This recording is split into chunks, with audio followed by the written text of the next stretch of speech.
Bonjour, aujourd'hui on va faire une petite vidéo sur la respiration. Parce que beaucoup de gens me demandent comment respirer. C'est vrai que normalement ça devrait être inné, mais aujourd'hui avec le stress, tout ça, la vie qui n'arrête pas, malheureusement peu d'entre nous pensent vraiment à respirer. Et c'est vraiment dommage parce que la respiration c'est le premier carburant de notre organisme. C'est par l'oxygénation que notre corps il se régénère, que nos cellules fonctionnent. C'est très important de respirer. Surtout là, c'est l'hiver. On a tendance à s'enfermer chez soi, à faire peut-être un petit peu moins de sport, etc. Donc voilà, je me suis dit, je vais faire une petite vidéo pour vous conseiller, vous montrer comment respirer. Il y a une petite chose que je voulais vous dire avant, que les Indiens font beaucoup. Je l'ai ramené là. Ça s'appelle le neti. Donc avant de faire vos petits exercices de respiration, je vous conseille d'utiliser ce petit truc-là. Donc en fait, c'est pour faire du lavage de nez. Donc il suffit de mettre de l'eau tiède. Donc l'idéal c'est la température du corps pour pas que ça vous pique dans les sinus. Bon bien sûr si vous avez des problèmes de polypes, des gros soucis au niveau du nez, demandez d'abord à votre médecin parce que tout le monde ne peut pas le faire. Ça a tendance à irriter quand on a des problèmes comme ça. Donc il faut mettre de l'eau de la température du corps avec un tout petit pincée de sel, de fleurs de sel en fait. Donc on trouve ça sur internet, hein, je vous mettrai un lien sur un site que j'aime beaucoup. Voilà, c'est du petit sel comme ça. Donc une petite pincée comme ça suffit largement. Hein. Donc normalement, l'idéal c'est de le faire tous les matins en hiver, ça protège contre les virus aussi. Et puis avant de vos exercices de respiration, par exemple. Ça vous dégagera le nez et vous verrez que du coup, vous oxygénerez encore mieux. Donc, alors, on va commencer par faire une respiration plutôt le plus simple possible. Donc, l'idéal, c'est de vous asseoir. Après, vous pouvez prendre une chaise, faut être le plus confortable qu'on peut. S'il ne fait pas trop froid dehors, vous pouvez ouvrir une fenêtre, au contraire. Sauf si vous êtes juste à côté d'une route où vous passez 10 000 poids lourds par jour, là, il vaut mieux rester enfermé. Voilà. Alors, donc, vous commencez par respirer par le ventre. Vous allez gonfler votre ventre comme un ballon.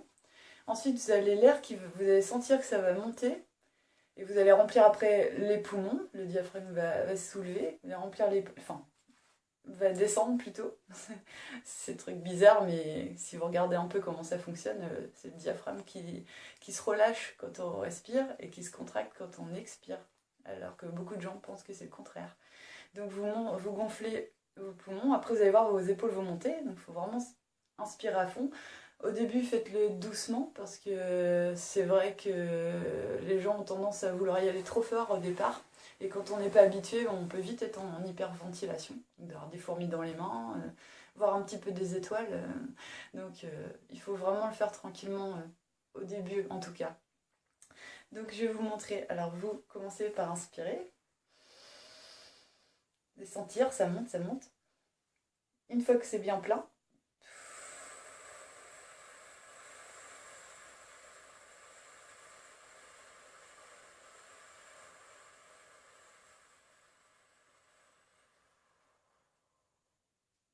vous expirez jusqu'à ce qu'il n'y ait plus une seule goutte d'air. Après, vous recommencez.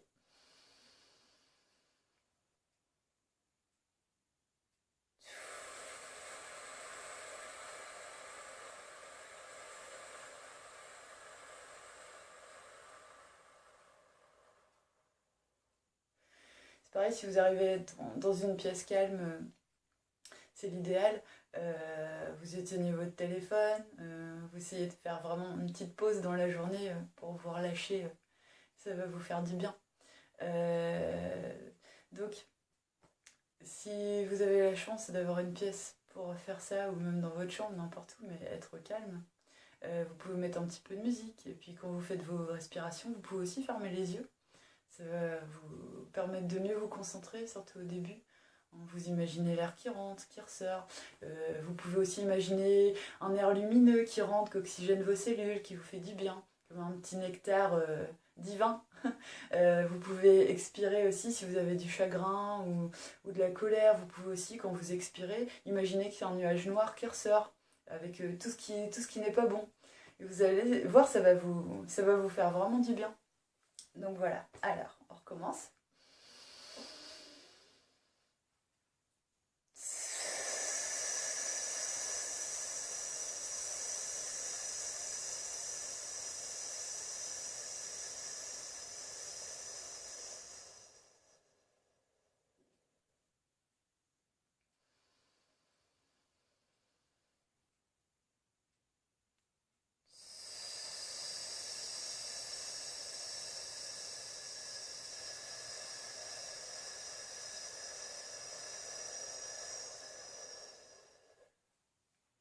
C'est pareil, essayez de vous tenir bien droit, c'est important, pour que tout s'oxygène bien, que l'énergie circule. Donc ensuite, une fois que vous aurez expérimenté ça, que vous saurez bien le faire, vous pourrez passer à d'autres exercices un petit peu, pas plus compliqués parce qu'ils sont pas vraiment durs, mais ils sont un petit peu plus poussés, on va dire. Donc l'idéal, c'est d'enlever le coussin pour ces exercices-là parce qu'on va travailler au niveau de la colonne vertébrale. Donc je vais vous montrer, c'est le même principe, hein, on inspire, on gonfle le ventre, etc. Sauf que là, on va accompagner la respiration avec le mouvement. Donc quand on gonfle le ventre, on va sentir que le bas de la colonne se redresse, et ainsi de suite, et jusqu'à arriver au cervical. Et quand on est vraiment plein d'air, on monte la tête, et après, en fait, on redéroule le dos petit à petit vers le haut, et à l'expiration, on le redéroule, mais dans l'autre sens. Donc ce qui fait circuler l'énergie aussi.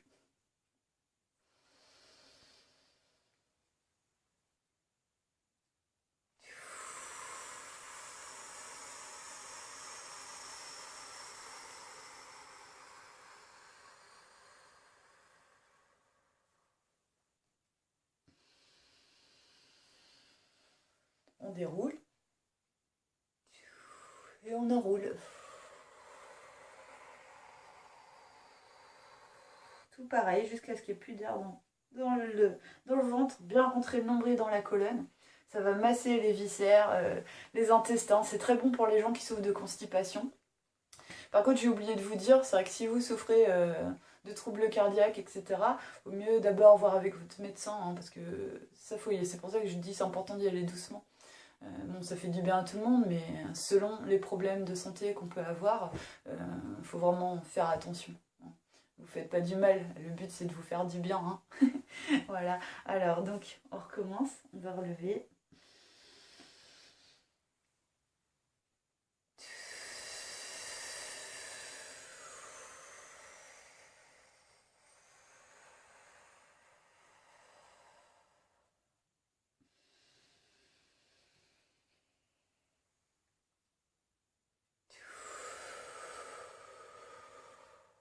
Voilà.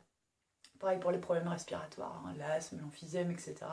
Demandez d'abord à votre médecin parce que on a nos petites alvéoles pulmonaires qui sont extrêmement fragiles. Donc les exercices de respiration comme ça a tendance à tirer un peu dessus, à les ouvrir. Et c'est extrêmement important de ne pas les ouvrir trop fort d'un seul coup. Pareil pour les fumeurs. Si vous êtes fumeur, attendez au moins 2 heures après, et après au moins 2 heures pour refumer. Parce que comme on va ouvrir toutes les alvéoles, le tabac il va rentrer bien plus profondément, donc ça vous fera plus de mal que de bien. Donc ça c'est très important aussi de le signaler.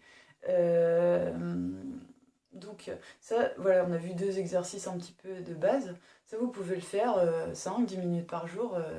Faudra combiner, puis avec ce que je vais vous montrer ensuite. Euh, voilà.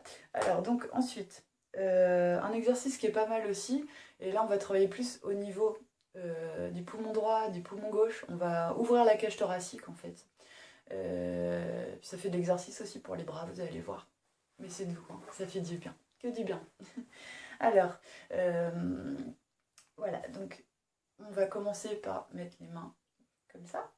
On ne fait pas une prière, hein, c'est pour l'exercice, c'est tiré du yoga. Donc on va commencer par lever la main droite. Du coup, on va libérer le poumon droit. Donc on inspire.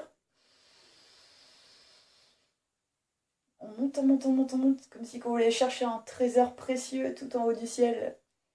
Et après, on redescend en expirant par le nez. Dans le yoga, on respire par le nez. On fait pareil de l'autre côté.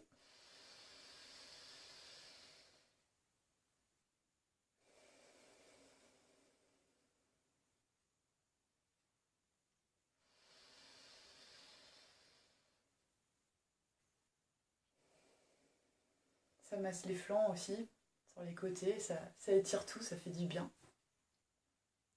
On continue, on enchaîne.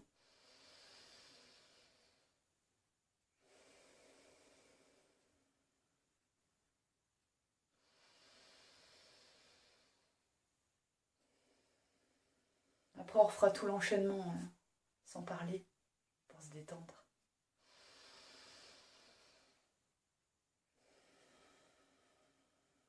Mais déjà là, je sais que vous devez déjà sentir quelque chose qui se passe là, quelque chose qui s'ouvre, une détente au niveau des... Surtout les gens qui ont tendance à avoir des contractures musculaires, que ce soit en haut ou même là sur les flancs, vous allez voir, ça va vous faire du bien. Donc ensuite, une fois que vous avez fait ça, après avec les deux bras, on peut continuer. Et après on peut enchaîner comme ça. On se remplit d'air pur. Donc, comme je vous dis, là je respire par la bouche, mais dans le yoga, normalement il faut respirer par le nez.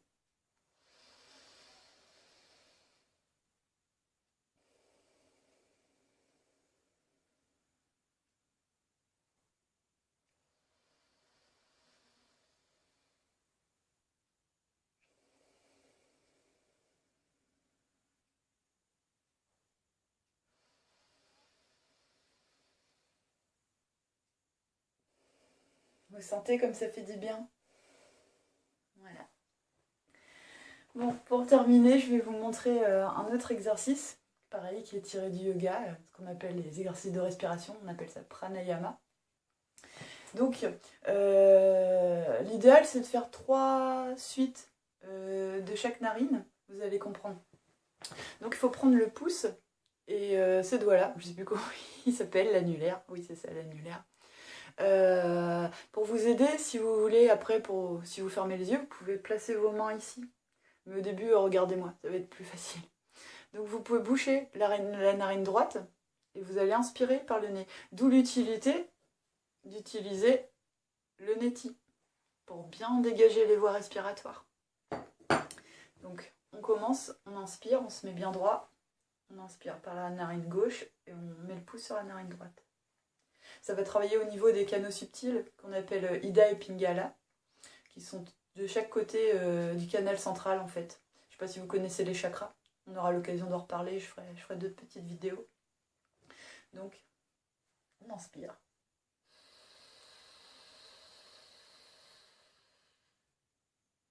Après on bouche et on expire.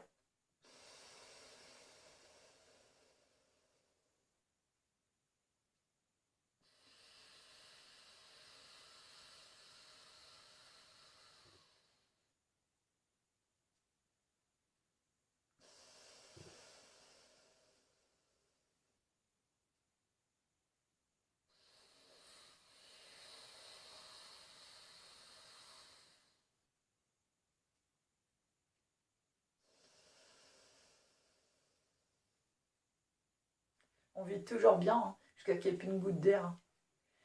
Une fois qu'on a fait ces 3 allers-retours, on va faire la même chose avec l'autre main et l'autre narine, donc avec l'autre canal. Et en fait, ça refait circuler l'énergie. C'est un exercice aussi qu'on fait beaucoup dans le bouddhisme, dans le bouddhisme et le yoga tibétain. C'est vraiment connu de plein de cultures différentes parce que ça fait vraiment beaucoup de bien. Donc, on bouche la narine gauche cette fois. On inspire par la narine droite. On peut compter jusqu'à 10, faire une rétention de 5.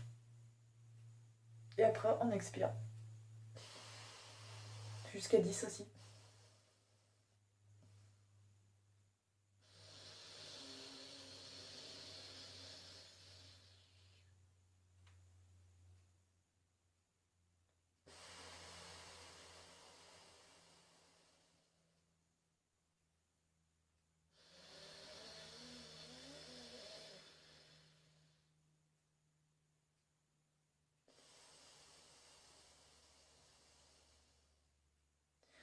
Donc ça, c'est une technique qui redonne beaucoup d'énergie, donc je vous déconseille de la faire le soir, tout du moins pas au départ.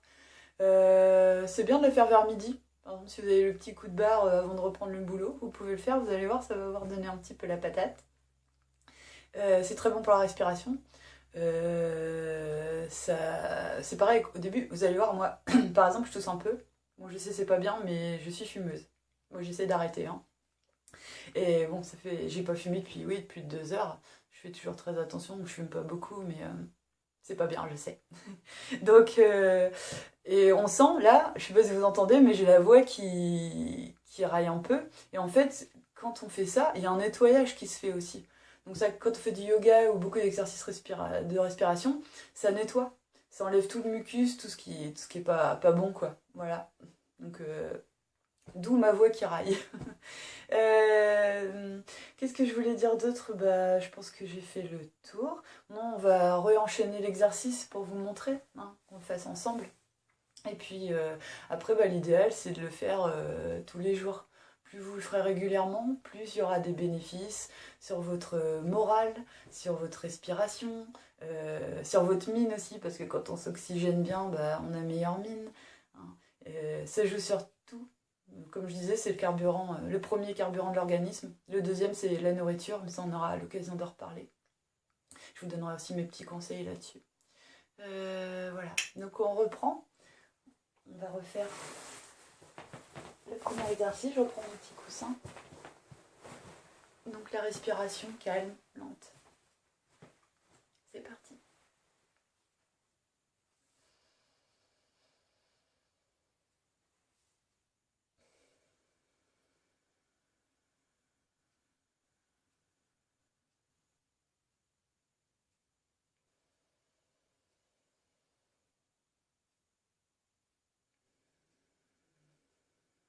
On peut appeler ça aussi des exercices de cohérence cardiaque.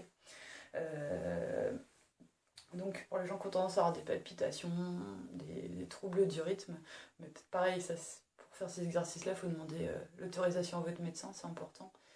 Mais quand ça vient du stress, en général, ça règle bien le problème. Donc au début, on compte les respirations. Donc à l'inspire, on compte. Une fois qu'on a l'habitude, on peut faire des petites rétentions. Et plus ça va, plus on peut augmenter. Jusqu'à arriver à nous, je sais que on arrive à faire des rétentions jusqu'à 30 secondes, hein, à l'inspire comme à l'expire. Mais par contre, ça demande des années de travail, hein, ça se fait pas comme ça. Donc il faut inspirer, par exemple on compte jusqu'à 8 ou 10. On fait une petite rétention de pas longtemps, 3 secondes, 3 ou 5. Et après, pareil, à l'expire, ça doit être le même nombre de temps qu'à l'inspire. Et c'est un cycle. Donc il y a une méthode aussi pour se calmer. C'est on inspire 5, on coupe 5, on expire 5 et on coupe 5 et ainsi de suite. Et ça fait vraiment du bien. Voilà, donc je voulais dire ça aussi en plus. Bon, allez, c'est parti, là on reprend. Je suis une pipelette.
C'est pareil, hein, si vous entendez vos os qui craquent un peu, c'est pas grave, vous laissez faire.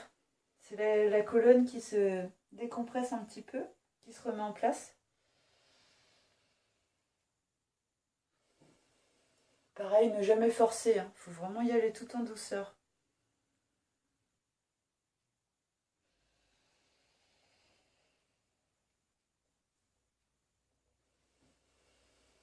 Plus vous pratiquerez, plus ce sera simple.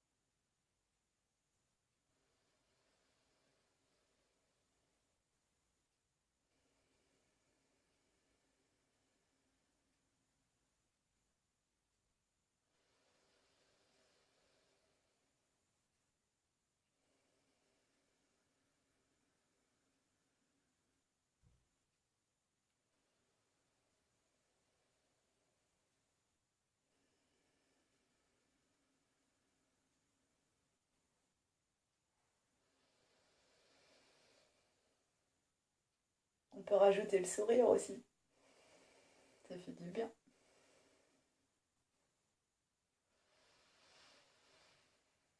Dans la vie, tout ce qui est bon à prendre, il faut le prendre. Et tout ce qui est bon à donner, il faut le donner aussi.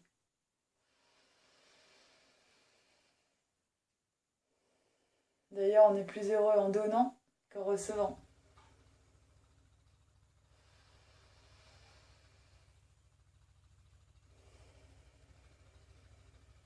Voilà. Donc après, vous pouvez enchaîner avec les petites respirations là, mais comme on l'a déjà fait, faut pas le faire trop souvent non plus. Parce qu'il faut le temps que tout se rééquilibre, etc. Comme je disais, il faut toujours y aller en douceur. Donc j'en ferai d'autres vidéos sur la respiration, sur l'énergie, sur le yoga aussi, et sur l'alimentation, parce que c'est important. J'espère que ça vous a plu et que ça vous a fait du bien. À bientôt, au revoir.